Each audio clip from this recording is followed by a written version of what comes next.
नमस्कार, पुन्हा एकदा स्वागत आहे तुम्हा सर्वांच्या आजच्या नवीन व्हिडिओमध्ये। पीएम किसान व नमो शेतकरी दोन्ही योजनेचे हप्ते एकाच वेळी खात्यात तारीख जाहीर झाली आहे। बघा, आता अत्यंत महत्त्वाची माहिती निघून आलेली आहे। शेतकरी बांधवांसाठी चॅनलवरती नवीन असाल तर चॅनलला सबस्क्राइब करा आणि बेल आयकॉनला प्रेस करा। चॅनलला तुमचा वेळ नवा गेला तर सुरू करूया आजच्या या नवीन व्हिडिओला। शेतकऱ्यांसाठी एक आनंदाची बातमी आहे। पीएम किसान योजना आणि नमो शेतकरी योजना या दोन्ही योजनांचे पैसे शेतकऱ्यांच्या बँक खात्यात लवकरच जमा होणार आहेत। शेतकरी खूप दिवसांपासून या पैशांची वाट पाहत होते। आता सरकारने निर्णय घेतल्यामुळे त्यांना थोडा आराम मिळणार आहे। लवकरच तुमच्या अकाउंटमध्ये शेतकरी सन्मान योजना व नमो शेतकरी योजना याचे पैसे लवकरच तुमच्या अकाउंटमध्ये जमा होतील। केवायसी केली नसेल तर लवकर करून घ्या। या दोन्ही योजनांमधून शेतकऱ्यांना एकूण 4000 रुपये मिळणार आहेत। त्यामध्ये पीएम किसान योजनेतून 2000 रुपये आणि नमो शेतकरी योजनेतून आणखी 2000 रुपये मिळतील। हे पैसे थेट बँक खात्यात जमा होतील।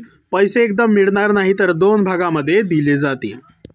पहिल्या भागात काही जिल्ह्यांतील शेतकऱ्यांना पैसे मिळतील। यात नांदेड, संभाजीनगर, जालना, लातूर, ठाणे, कोल्हापूर, सातारा, सोलापूर, रत्नागिरी, सिंधुदुर्ग, गडचिरोली, उस्मानाबाद, गोंदिया, अकोला, अमरावती, अहमदनगर आणि चंद्रपूर या 18 जिल्ह्यांचा समावेश आहे। या जिल्ह्यांतील शेतकऱ्यांच्या खात्यात पैसे दुपारी 3 वाजेपर्यंत येतील। बाकी उरलेल्या जिल्ह्यांमध्ये पुढील 4 ते 5 दिवसांमध्ये पैसे जमा होतील। पैसे झाल्यानंतर तुमच्या मोबाईलवरती शेतकऱ्यांच्या मोबाईलवरती SMS येईल की पीएम किसान योजना आणि नमो शेतकरी योजनेचे पैसे जमा झाले म्हणून लवकरात लवकर आपली सरकार सदैव तुमच्यासाठी 24 तास कार्यरत आहे।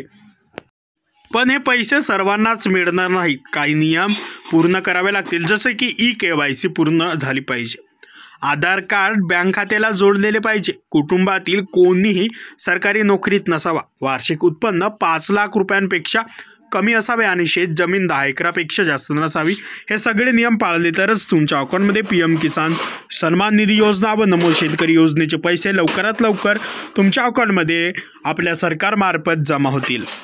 शेवटी अजून एक महत्त्वाची गोष्ट म्हणजे बँक खाते कोणत्या बँकेत आहे हेही महत्त्वाचे आहे। State bank, bank of Maharashtra, Punjab national bank, HDFC bank, ICICI, Canara bank, union bank, bank of India, bank of Baroda आणि पोस्ट ऑफिस बँक या बँकमध्ये ज्यांचं खातं आहे त्यांनाच पैसे मिळणार आहेत। सरकार शेतकऱ्यांना वेळेवर मदत करावी यासाठी पैसे देत आहे, कारण पेरणीसाठी खतं, बियाणं आणि औषधं लागतात। शेतकरी गेल्या 4 महिन्यांपासून पैशाची वाट पाहत होते, म्हणून ही बातमी त्यांच्यासाठी खूपच आनंददायक ठरणार आहे। तर शेतकरी बांधवांसाठी विनंती आहे, व्हिडिओ आवडला असेल तर व्हिडिओला लाईक करा, हा व्हिडिओ शेअर करा आणि सबस्क्राईब करायला विसरू नका। संपूर्ण व्हिडिओ पाहिल्याबद्दल तुम्हाला सर्वांचे धन्यवाद। तर मित्रांनो, तुम्हाला विनंती आहे की आपल्या महाराष्ट्रातील नवनवीन योजना, शासन GR, शैक्षणिक माहिती व इतरही माहिती मिळवण्यासाठी आपल्या MG मराठी इन्फॉर्मेशन या यूट्यूब चॅनलला सबस्क्राईब करा आणि बेल आयकॉनला प्रेस करा। संपूर्ण व्हिडिओ पाहिल्याबद्दल धन्यवाद।